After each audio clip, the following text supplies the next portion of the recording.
Армысыздар, құрметті көрермен және бұқаралық ақпарат өкілдері. Қарағанды облысы өңірлік коммуникациялар қызметі тікелей эфирде. Бүгінгі талқыланатын тақырып: отбасылық дауларды қарау жөніндегі заңнамадағы новеллаларды талқылау мәселелері. Добрый день, уважаемые телезрители и представители прессы. Региональная служба коммуникации Карагандинской области вышла в прямой эфир. Тема сегодняшнего брифинга: вопросы обсуждения новелл в законодательстве по рассмотрению семейных споров. Спикер Мутубаева Динара Маратовна Қарағанды облысының кәмелетке толмағандардың істері жөніндегі мамандырылған ауданаралық сотының төрағасы. Құрметті көрермен, естеріңізге сала кетейік, бізде жедел желі жұмыс жасайды. Өзіңізді толғандырған сұрақтарды 41 11 30 жедел желісі арқылы жолдауларыңызға болады. Динара Маратовна, сөз кезегі өзіңізде. Қайырлы күн, құрметті қатысушылар, бұқаралық ақпарат құралдарының өкілдері.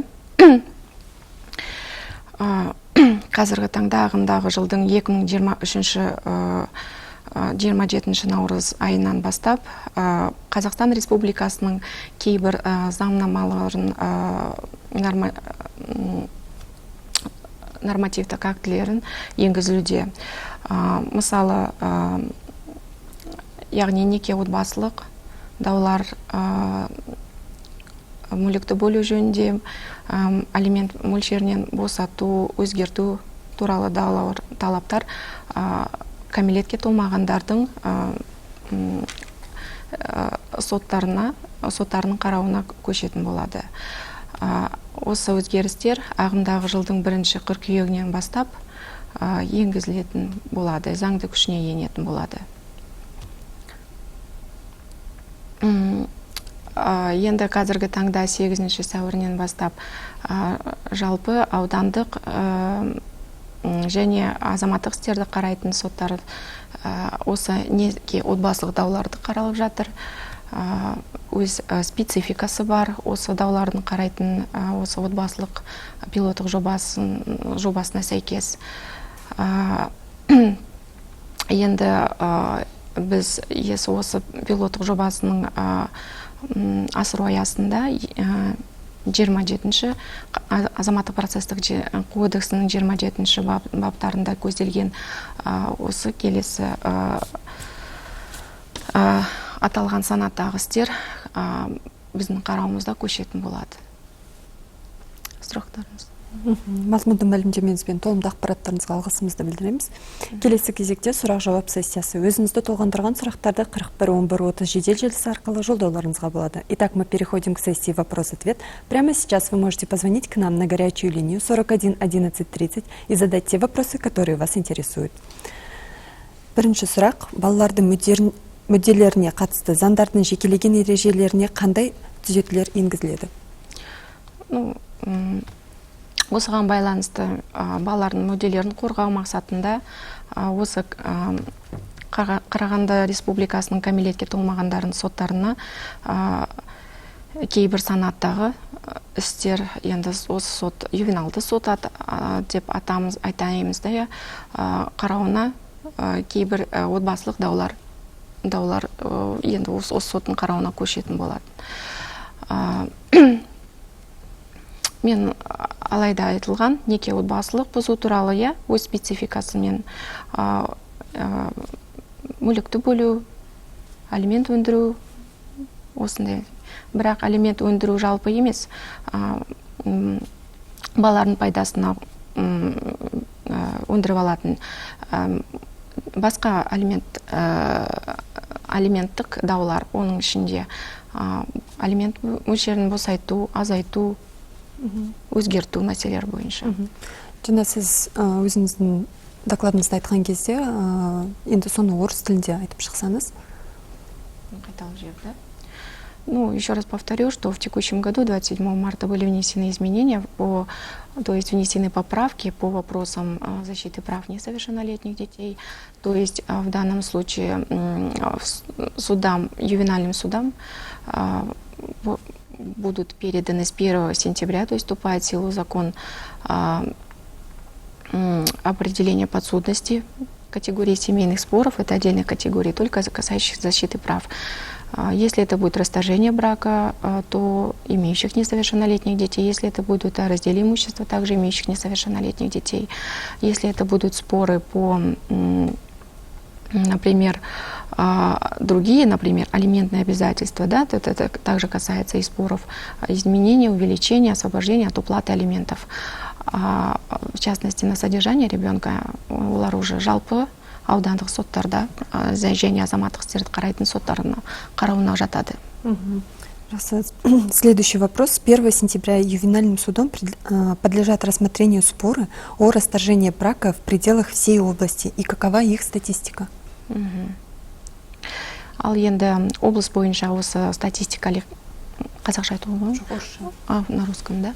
Так, если будем смотреть статистику по данной категории дел, то процент примирений составляет порядка 35%. Яғни 35% құрайды, иә. Специфика, то есть подсудность. Смотрите, мы находимся в пределах областного, да, Караганда значения. В этой связи спор о расторжении брака по городу Караганда будет рассматриваться ювенальными судами.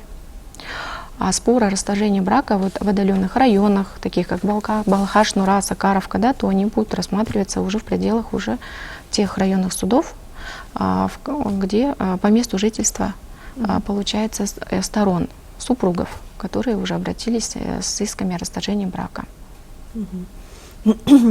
Ювеналды сотқа жаңадан берілген істердің қарау спецификасы өзгеріледі ме? Әрине, осы енді айтылған өзгерістерге сәйкес Қазақстан Республикасының неке отбасылық кодексінің 22-ші бабының 2-ші бөлігі 5-ші тармақшасы толтырылған. Яғни, неке бұзу туралы талаптарды қарау барысында тек қана неке бұзу емес, жоғары сотының нормативтік қаулысына сәйкес балалардың тұрғылықты жерін анықтайтынбыз, иә? Алимент мөлшерін, алимент жөніндегі енді мәселелерді шешетінбіз. Ал енді осы өзгерістерге сәйкес 8-ші ақпаннан бастап жалпы соттар балалардың кездесу уақытын анықтау туралы талап, осындай мәселе шешіліп жатыр. Осыған байланысты тараптар сот дайындау барысында, яғни әзірлеуінде тараптарды қамқоршылық органдарға, білім басқармасының бөлімдеріне жіберіп, енді осындай келісімге келуге болады. Егер осындай келісімге келмеген жағдайда, осы тараптарының енді мәселелері сот шешіммен шешіле алады. Түсінікті, иә? Осындай спецификамыз болады. Енді ажырасқанда тек қана ажыраспайды. Балалардың тұрғылықты жерлері анықталады. Балалармен кездесу уақыттары анықталады. Екіншіден, үшіншіден алимент мәселелері шешіледі. Мүлікті бөлу жөнінде осындай мәселелер шешетін болады бір шешіммен бірге. Следующий вопрос. Какие главные изменения произошли, так этот вопрос уже был, извиняюсь, медиация и примирение сторон не повлияют ли на дальнейшую судьбу жертв домашнего насилия?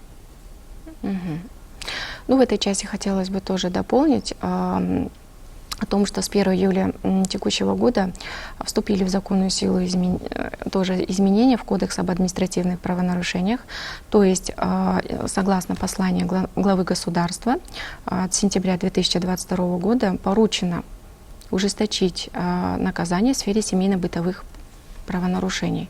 В этой связи в поправками внесены такие изменения, как медиация, смотрите, повторно, они не могут примиряться в суде только один раз. Если раньше можно было это как бы длящиеся правоотношения, могут обращаться и неоднократно примиряться в суде в порядке медиации. Нет, только один раз в суде, это раз.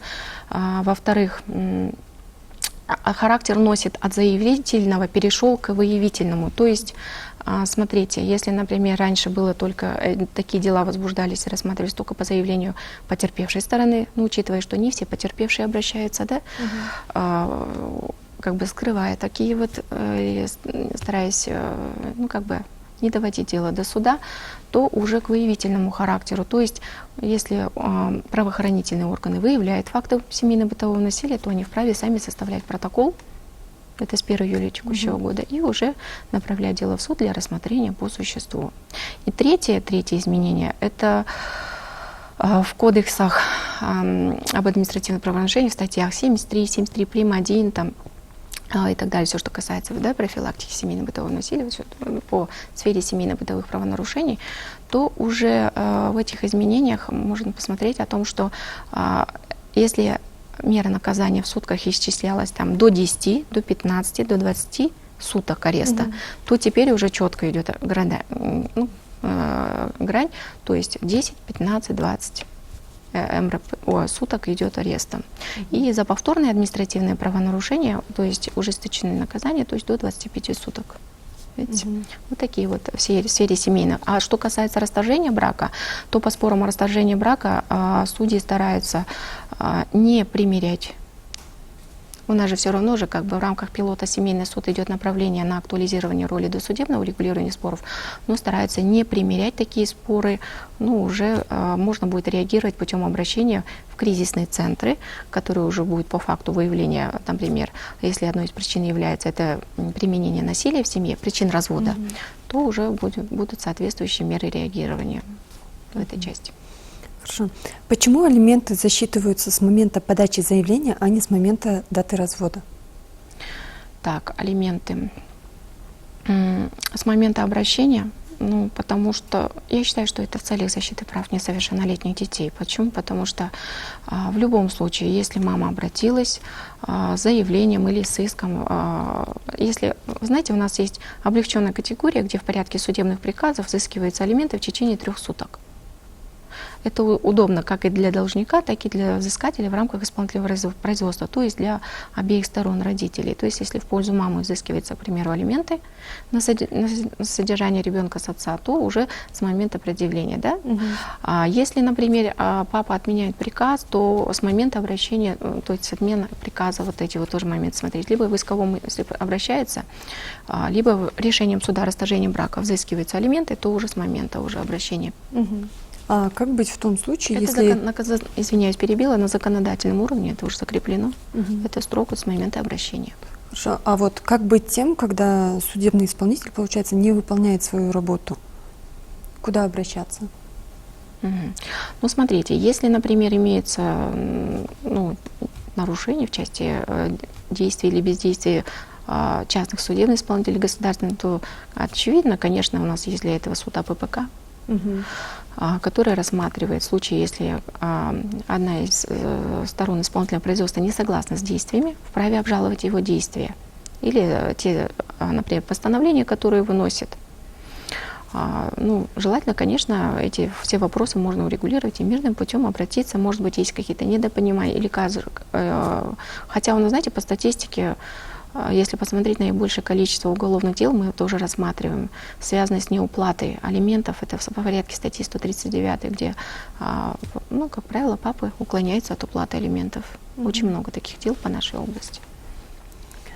О праве выбора ребенка, с кем дальше проживать. Какие изменения введены? Изменения в этой части о праве ребенка, с кем проживать. Как правило, это решает суд, если имеется спор о праве, да, по определению места жительства несовершеннолетних детей, то стороны также вправе обращаться с самостоятельным исковым требованием, либо уже, если на стадии развода, можно будет предъявить встречный иск, либо с основным иском, например, о расторжении брака и об определении места жительства. Как было, в принципе, никаких таких изменений, так и осталось. В нормативном постановлении Верховного суда по спорам о расторжении брака там четко указано о том, что при расторжении брака суд в обязательном порядке разрешает и учитывает и наличие спора, да, если об определении места жительства, и определяет уже при вынесении решения. В связи с чем внедрены такие реформы, что послужило причиной изменений? Я считаю, что в первую очередь этому послужила реализация пилотного проекта «Семейный суд», который по Карагандинской области реализуется с 2018 года, с сентября месяца. И учитывая о том, что все-таки есть возможность актуализирования роли досудебного урегулирования семейных споров, да, то есть как со стадии принятия до рассмотрения по существу, так и на внесудебной стадии, то, конечно, с привлечением организации социального и семейного развития, как бы можно все-таки как бы урегулировать наибольшее количество споров с целью сохранения семей, вот этих для проведения других профилактических работ с семьями, выявления действительных причин, например, развода или конфликтов. И мысалы статистикалық мәліметтерге сәйкес, енді отбасылық даулардың медиациямен, татуласу рәсімдерімен аяқталған жалпы көрсеткіші 85% биыл құраған.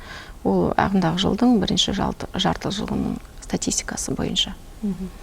Есть ли соответствующие кадры для всех этих изменений? Кадры в судебной системе вы имеете в виду, или кадры из организации социального и семейного развития? Наверное, судья, я так думаю. Так, смотрите, в рамках реализации пилотного проекта «Семейный суд» у нас сейчас проводятся еще другие дополнительные работы, в частности, работы по организации, функционированию и кабинетов семейной консультации.